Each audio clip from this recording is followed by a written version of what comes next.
All right, everyone.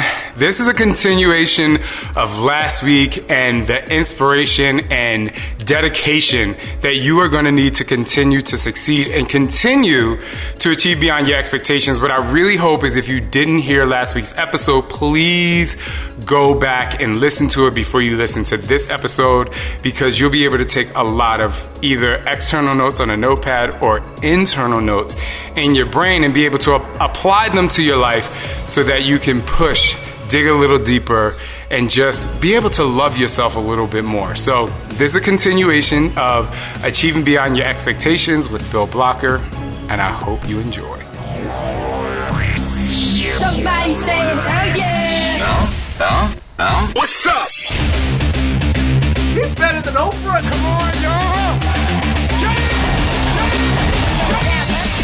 This is Shaun T, and it's time to trust and believe.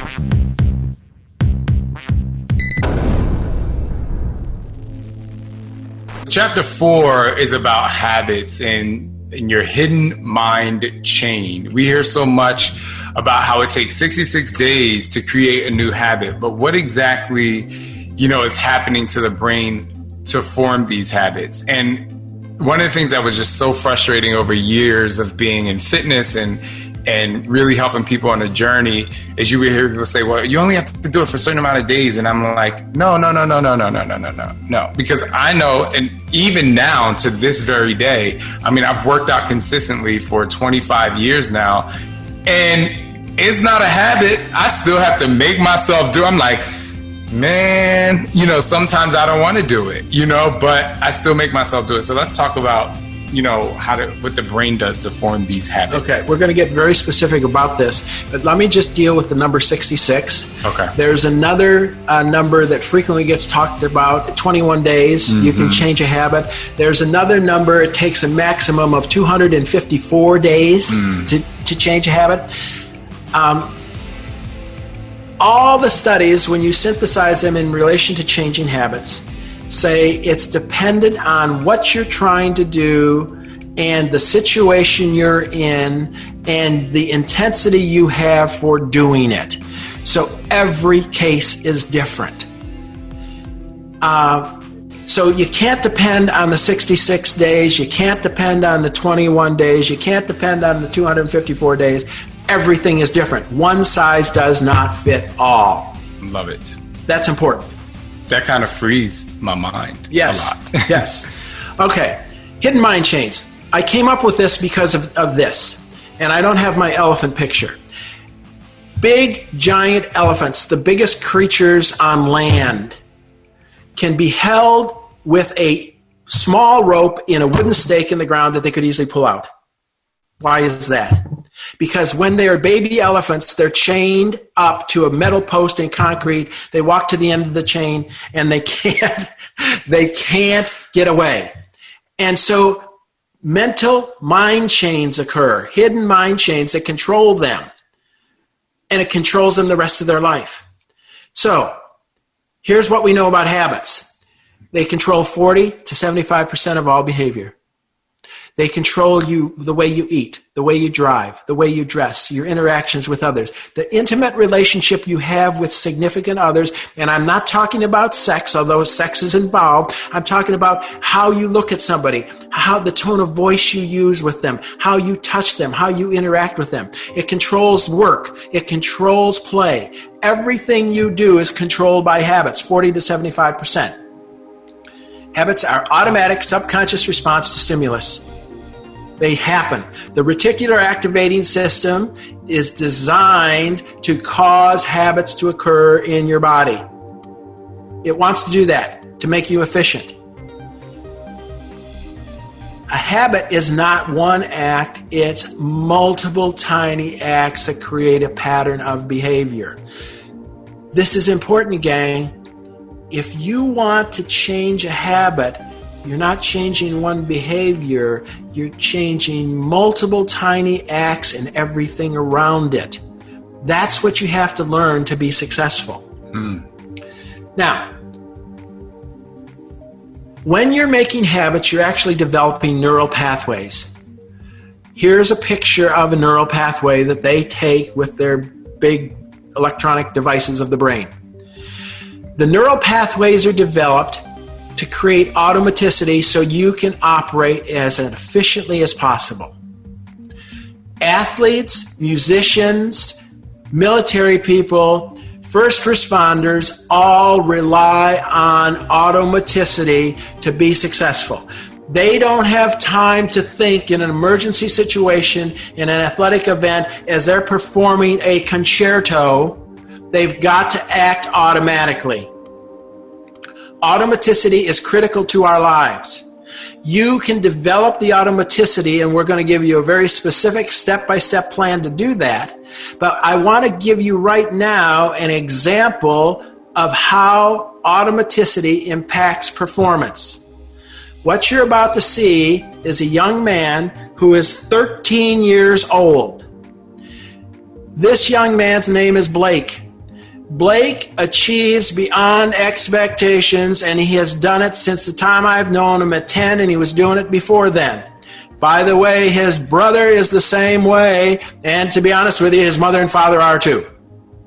Here's an example of automaticity, and as you're watching this, think about that circle, think about the talent, the knowledge, the skills, the tactics that he has to use. Think about the awareness, self-awareness, the emotions, the habits, the expectations, and so on. Here we go.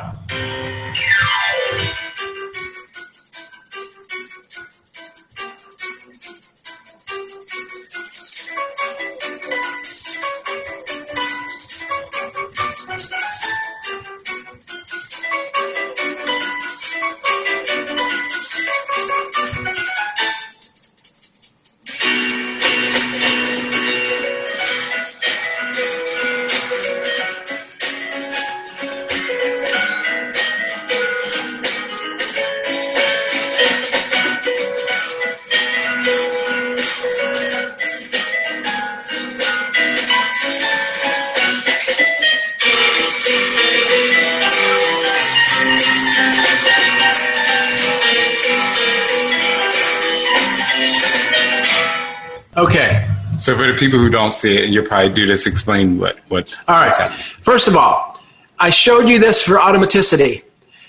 He was playing the keyboard. He was playing the drums. He was playing a ukulele. He was playing a guitar. He was playing percussion instruments, a tambourine and I don't know what the shaker was called. I don't know. All right. He videotaped. He edited. He put this whole thing together. Think about the knowledge, the skills, the tactics that this 13-year-old boy had to do. How did he get the skill he's got on the keyboard, on the drums, on the guitar, on the ukulele? All of these things are coming into play. But he has developed automaticity. He has developed the neural pathways so that he can do this and perform. You can never make the impossible possible. You can never achieve beyond expectations unless you have the habits to do it in an automatic way. That's so key. Now, how do you develop these? I'm going to go through this very quickly. It's an extensive part of the book. It's really a 9-step process. And by the way, some people have already told me, 9 steps, that's so hard to change a habit. All the weight loss programs that are out there that are truly successful, that have a coach and that have you doing something other than just buying their food, have components of this process.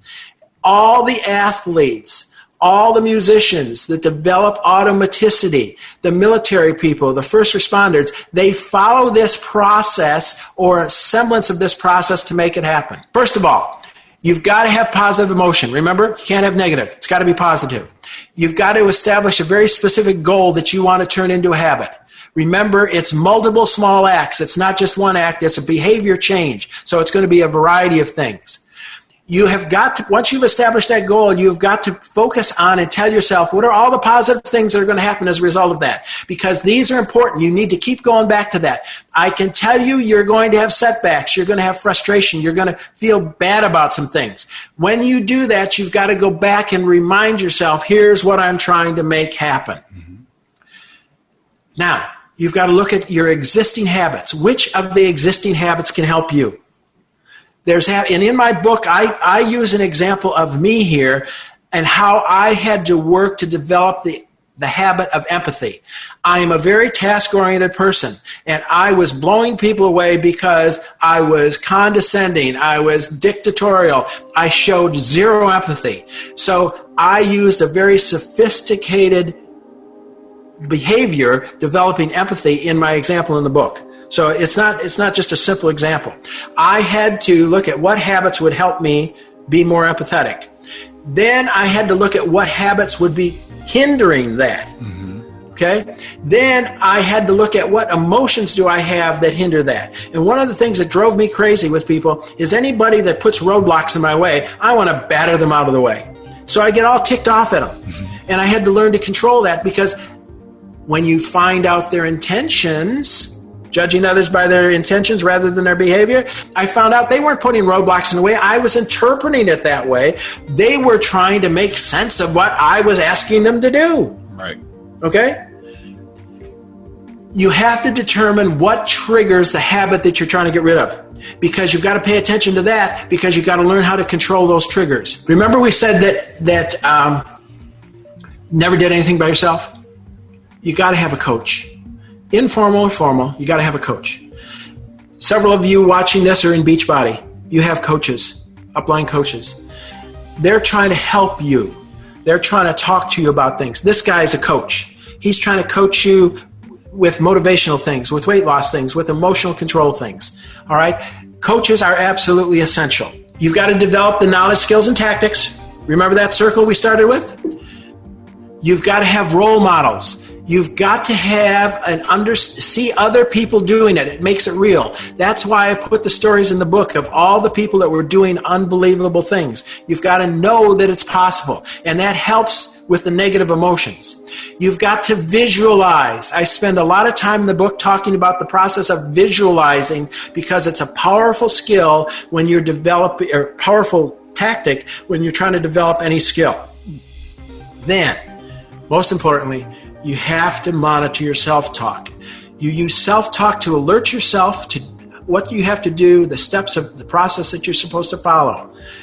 If I'm being successful, if I'm not. You have to use your self-talk to literally talk yourself through what went well, what didn't go well, how can I change it, what can I do differently, who can I get to help me, what can my coach tell me, what can I get from my role model. Finally, you must compliment yourself. You must tell yourself you're doing a good job. If you don't tell yourself you're doing a good job, maybe no one else is either. So these are the 9 things. If you look at, and I use the weight loss programs, I'm not talking about the weight loss programs where they're just selling you food. I'm talking about the ones where you've got to sign up, you've got to go in, you got to get weighed, you got to have counseling sessions and so on. Those follow this process. Every winning coach of an athletic team, a choral group, whatever, does these things. The military does it. The first responders do it. This is how you create the neuroplasticity, how you shape your brain so that you can develop a new habit. And it also, I love the end, the self-talk, because when I did talk to myself in the mirror is when I was able to get out of that negative space. Yep. So thank you for that. So a good friend of mine who was in her 60s at the time, she once told a group of us younger people, we had this tennis team and we would always go places. It was Steph's mom, Miss Roberta.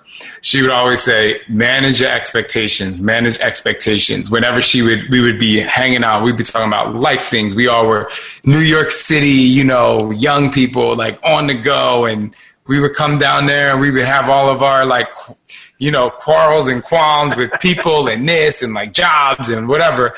And she was like, guys, you gotta manage expectations, manage expectations. And then, so it always got me thinking, and obviously I've talked to her a lot and really kind of got in her brain, and, she really, she lived her life that way. So you could really just mirror her and be okay. But I just want to know, how does that correlate with how you describe expectations determine your reality? Because some people may be able to manage their expectations to the point where they are afraid to fail. You know, it's like, I'm going to manage my expectations. I'm going to do this. I'm going to stay, but I don't want to like go off the rails. Okay.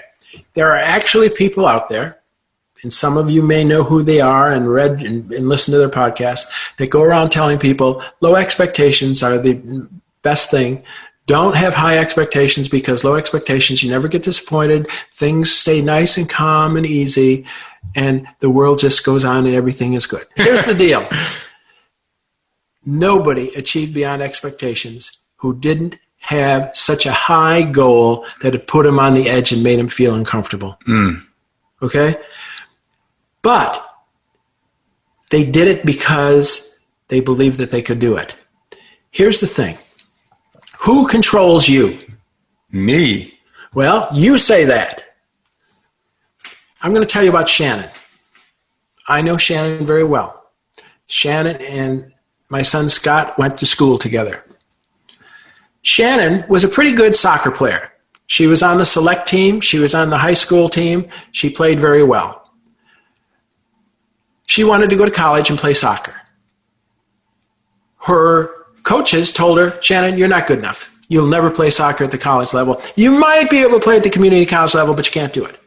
Shannon's family did not have the wherewithal to pay anything for Shannon to go to college.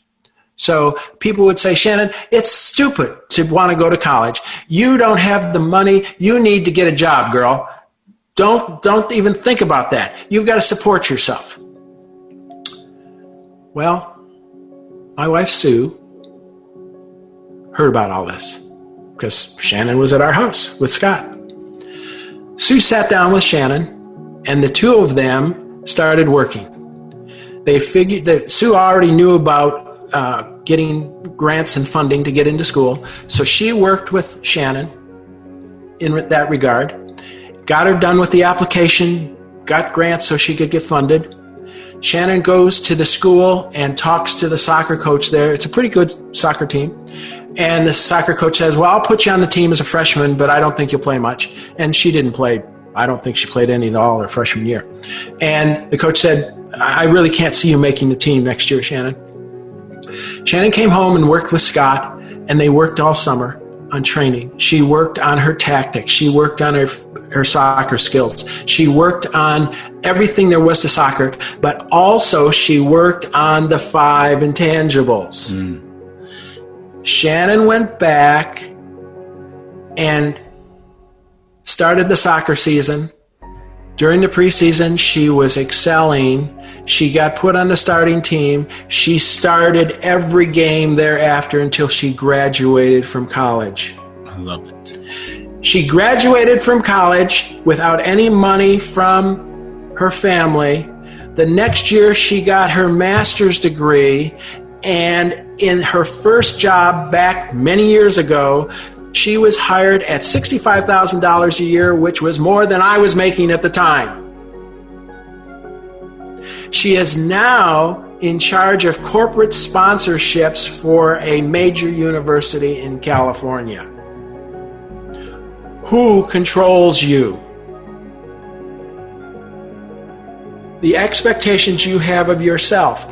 Shannon said, my expectations are going to control me. Other people's expectations are not. The coaches, the people saying I don't have the money, I got to get the job, etc.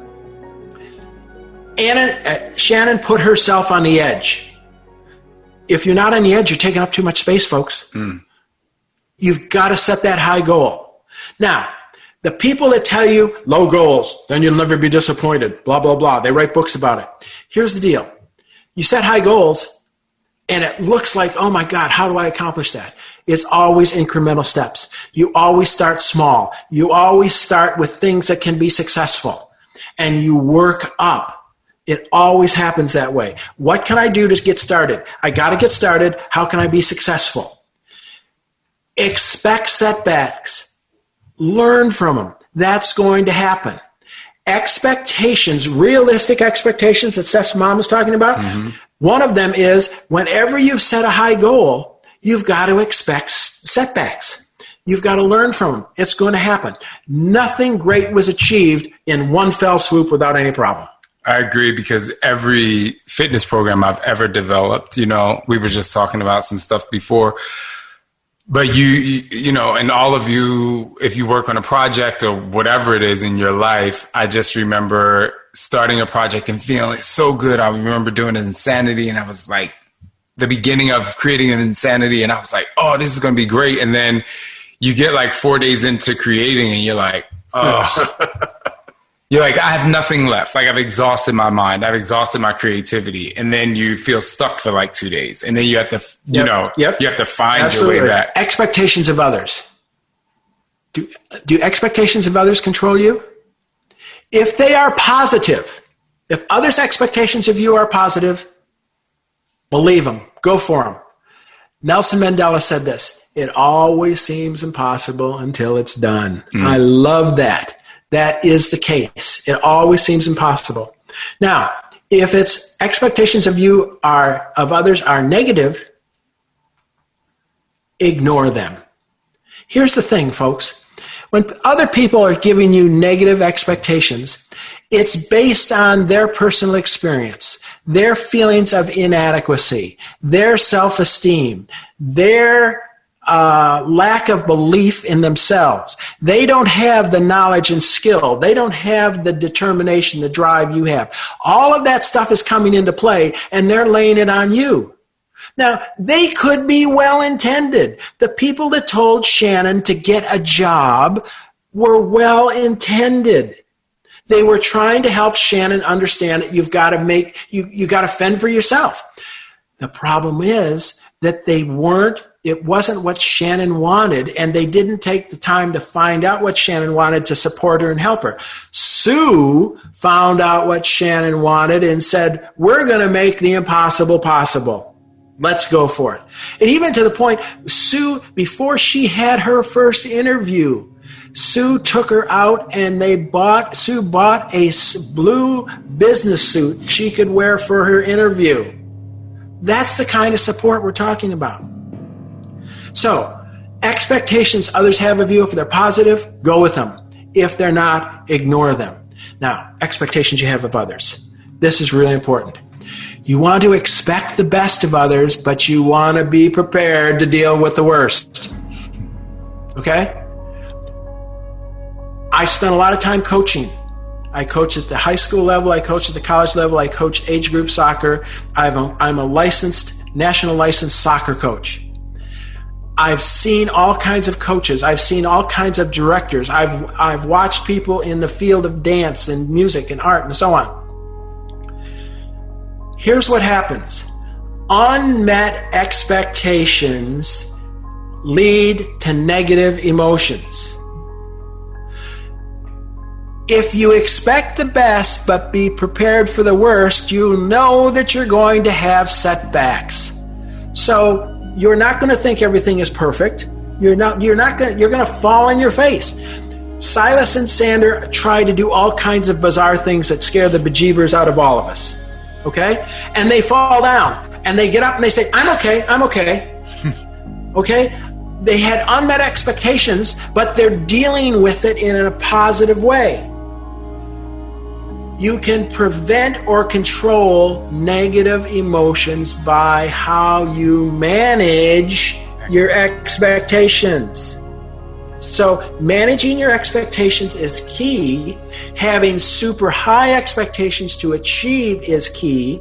You've got to have a nice meshing of both. So I love how you explain self-efficacy and how important it is, to enhance your power within. When I took the general self-efficacy scale quiz that you have in your book, there was one thing that I circled not true at all. And it was, if someone opposes me, I can find the means and a way to get what I want. So for me, I would be a horrible car salesman, because I'm like, okay, if you don't want that car, I ain't trying to make you get that car, right? So that's, I don't like trying to change people's minds. It's even, if I can just be honest, like even in the election, right? Like we have this like crazy political climate. And I get messages from people like, you need to use your platform to say this. And I'm like, I'm not trying to change. Like, at this point, I'm not trying to change anyone's mind. Like, you are a grown human. You know what you want. You know what's good and whatever. So without going too far there, if someone tells me, I kind of shut down because I don't feel like forcing anyone to do something, but I still want to explain why I would like to continue to do that thing. So if someone's like, I'm like, you don't have to vote this way, but this is why I'm going to do it. This is what I'm voting for instance. But I feel like really bad when someone says no, and then they say yes. Can you talk about this mindset? Yes. First of all, we want to go big picture. Big picture, and then we'll work down to that. Self-efficacy is the power you have within. Self-efficacy is the belief you have in your ability to take on and successfully complete any challenging task. Right. Okay? Now, it can be a traumatic event that comes on you unexpectedly. Victoria Ireland is described in the first chapter of the book. She was a perfectly normal 11-year-old girl, and all of a sudden she's in a vegetative state. And she was in a vegetative state for 3 years. And to make a long story short, everybody said she was going to die, and she not only thrived and came out of it, but became a gold medal winner in Olympics and was second or won Dancing with the Stars, or was second with Dancing with the Stars. So it makes no difference if it's a traumatic event or some goal that you set for yourself. It's your belief in yourself to make something happen. Now, this is a picture of a woman that I'm going to describe to you that did this. This woman was born into poverty in 1866. Right. Think back to 1866. What history tells you was it wasn't a very good time. By the time she was 5 years old, she was legally blind. Her mother died when she was 8. Her father abandoned her and left her all on her own when she was 10. She was put into a orphanage. She hated it. She's blind. She hates where she is. At 14, she had the wherewithal to convince people to get her to go to the Perkins School of the Blind in Massachusetts. When she went there at 14, she could not read, she could not write, she could not do math, and she had zero social skills. It was hell. It was humiliating. At the age of 20, she graduated as valedictorian. Now, this is Anne Sullivan. It's a great story. She achieved beyond expectations. She took everything you saw in that circle and applied it and had to work at it. But it was because she believed in herself. She was going to will it. It was going to happen. Now, it doesn't end here. The rest of the story. After she graduated, she was hired to teach a blind and deaf 7-year-old girl. The girl was spoiled, stubborn, and to say she was incorrigible is an understatement. A rich kid that was a royal pain in the behind. All the tried and true teaching methods to teach kids that are deaf and blind, and that might sound strange to you, it might sound strange to the audience. There's all kinds of those available. They weren't working. Sullivan had to figure out, she couldn't let the negative emotions deal with that. She had to get creative. She had to figure out, she had to think outside the box. How am I going to get this little girl to learn? Mm-hmm. She did it. She got the girl enrolled in the Perkins School. She continued teaching her in Perkins and got amazing results. The woman went on to Radcliffe College and graduated, and the woman's name is Helen Keller. Anne Sullivan, power within, is really what caused her to be a miracle worker. Mm-hmm. A miracle worker for herself and for Helen Keller. The self-efficacy, unless she thought she could do it, she couldn't have kept going. Now, a key part of self-efficacy, there's many things I talk about in relation to self-efficacy, but the key part is resilience. It means how high do you bounce after you fall? General George Patton said, I don't measure man's success by how high he climbs, but how high he bounces when he hits bottom. The rising of the phoenix. Yep. That's what it is. Do you get back up and get going? Silas and Sander crash. They get up. I'm okay. Now, there might be tears coming down their face, but I'm okay. And they're rubbing something, and then they're bouncing back. And they go right back and do it again. What are the characteristics of being resilient? The first thing is self-awareness. Have you heard that before? It's the most important intangible. The next is a goal or focus, a total commitment to it. A total commitment. Emotional control. You've heard that. Can you imagine all the times Anne Sullivan had to control emotions in relation to herself? Can you imagine having your mother die when you're 8? Can you imagine your father just leaving you at 10 and you're literally all by yourself on the street? She had to figure it out. And then Helen Keller was a nightmare. Action-oriented. Yeah. You can't dwell on the positive. You can't wallow in the negative. Right. You've got to be constantly moving forward. And you've got to be positive so you can be a creative problem solver. So these are the characteristics of resilience that are a prime factor in the power within. Perfect. Last question from me, and then I want you all to kind of get ready to ask a couple questions. We have about 15 minutes left. In the last chapter of the book, it's definitely my favorite because I believe that if you train for anything, you get better at it. If you could develop a Shaun T brain training program, what would the title be, and what could we expect from the brain training workouts? Would you please hold your right forearm up so all the people could see what's on it? No, the other side. This one. Okay. Oh, I'm sorry. Left. Oh. Left. What's it say on there? Transform your life. Train your brain to transform your life. And you notice it's the same script as on here? That's how about that? Okay. I didn't know that you came up with this. I was really excited to see that. Thank you. I'm going to give you an example of somebody that transformed their life. In 1996, this is a woman that has done brain research, and she's held in high regard throughout the nation as a brain researcher. Okay. PhD. In 1996, she wakes up in the middle of the night with excruciating pain behind her eye. The blood vessels in her brain had burst, and she's having a stroke. Wow.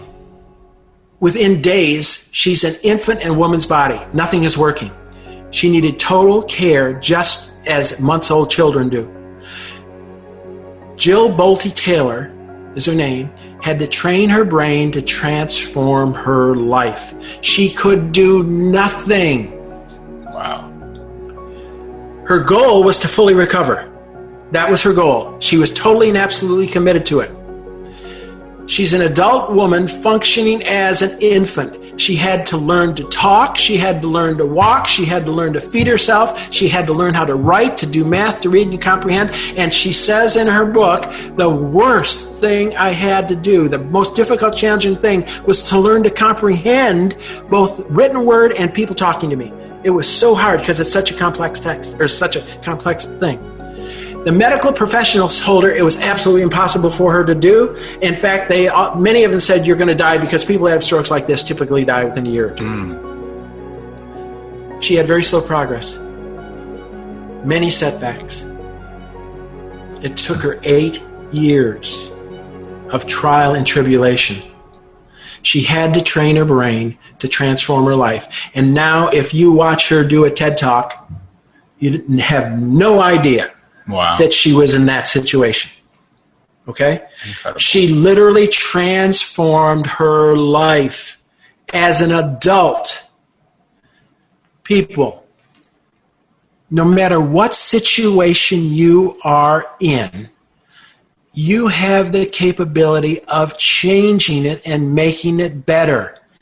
You are in control. You can transform your life. Now, if you're going to train your brain to transform your life, remember, you've seen this picture before, the frontal lobe, the reticular activating system, the limbic system, you've got to make that frontal lobe take charge. The frontal lobe has to take charge to create this framework. Number one, you have to be positive and focused. If you're going to transform your life, you cannot do it in a negative mindset. You just dig your grave deeper and deeper. You've got to be positive, and you've got to be focused on what you're trying to accomplish. You have to have appropriate challenge. In other words, you have to do things incrementally. You have to have a coach that's helping you get through the tough times. You can't achieve a gigantic goal in one fell swoop. It's got to be step by step by step. It's like building a house. Sue and I have built several houses. The first thing they do is they put the foundation in or the footers in. And then they put the walls up. And then they put the subflooring in. And then they put the floors in. And then finally, the whole house gets finished. It's a step-by-step process. And it's an incremental thing. You have to do the same thing. You have to expect that it's going to take time.